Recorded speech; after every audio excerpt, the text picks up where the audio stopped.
Esse é o grupo formado pela Aline Veloso, Jade Araújo e Suzana Pinheiro, e vamos falar sobre os dentes de roedores e lagomorfos. Primeiramente, vamos falar sobre as características dentárias compartilhadas pelos mamíferos em geral. São elas a tecodontia, a anatomia dentária e a heterodontia.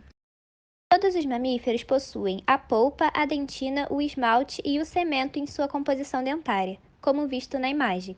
Também podemos ver que esses dentes são inseridos em alvéolos, o que caracteriza a tecodontia, que propicia uma melhor fixação dos dentes na arcada dentária.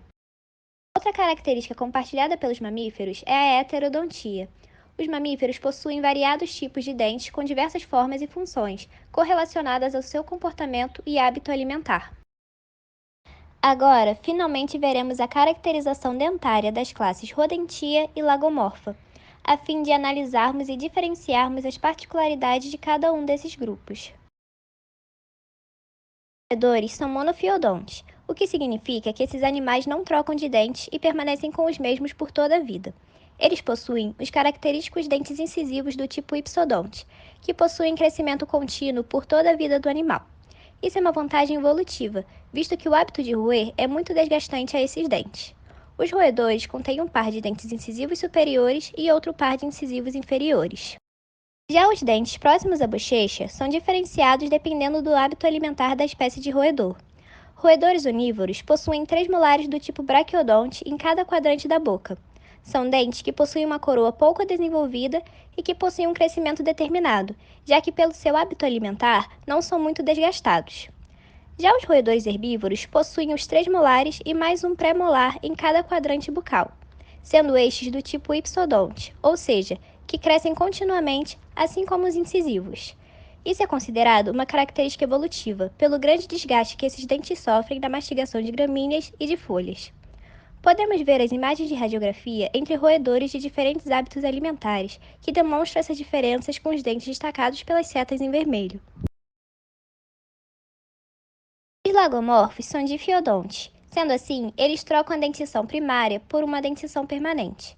Essa troca ocorre ainda no útero ou logo após o nascimento. Assim como visto nos roedores, os lagomorfos também possuem incisivos ipsodontes, sem raízes anatômicas que crescem continuamente. Porém, eles apresentam mais um par de incisivos superiores, sendo esses bem menores e dispostos posteriormente aos incisivos primários.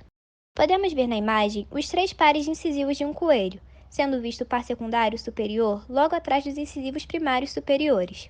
Por terem um crescimento contínuo, os dentes de coelhos, quando não desgastados na medida necessária, ocasionam em uma série de problemas dentários, prejudicando a mastigação e a alimentação desses animais.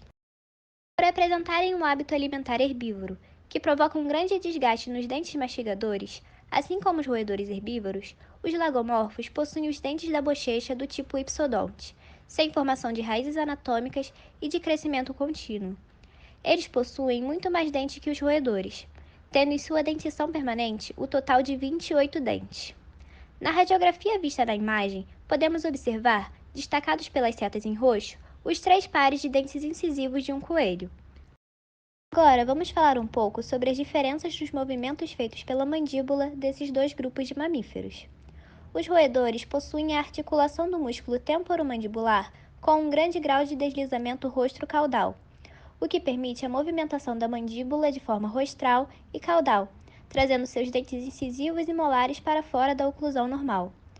Na ilustração, podemos observar a posição normal da mandíbula, em cinza escuro, e a posição subluxada rostralmente, em cinza mais claro. Já os lagomorfos possuem um movimento rostro-caudal e também dorso-ventral.